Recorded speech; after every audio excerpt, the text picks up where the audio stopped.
தினம் ஒரு தியானம். மிகவும் சிறியவராகிய என் சகோதரரான இவர்களில் ஒருவனுக்கு நீங்கள் எதை செய்தீர்களோ அதை எனக்கே செய்தீர்கள்.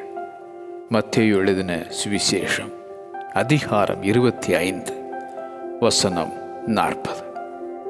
மனுஷகுமாரன் தமது மகிமை பொரிந்தனவராய் சகல பரிசுத்த தூதரோடு கூட வரும்போது தமது மகிமையுள்ள சிங்காசனத்தின் மேல் வீற்றிருப்பார். வலது பக்கத்தில் நிற்பவர்கள் ஆசீர்வதிக்கப்பட்டவர்கள், ராஜ்யத்தை சுதந்திரித்துக் கொள்வார்கள்.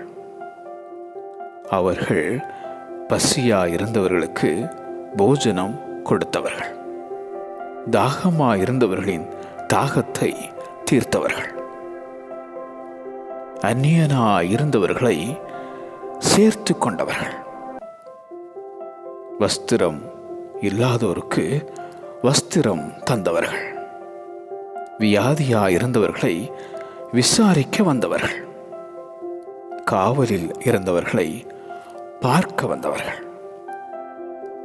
மிகவும் சிறியவராகிய என் சகோதரரான இவர்களில் ஒருவனுக்கு நீங்கள் எதை செய்தீர்களோ அதை எனக்கே செய்தீர்கள். மிகவும் சிறியவராகிய என் சகோதரரான இவர்களில் ஒருவனுக்கு நீங்கள் எதை செய்தீர்களோ அதை எனக்கே செய்தீர்கள். ஆமென்.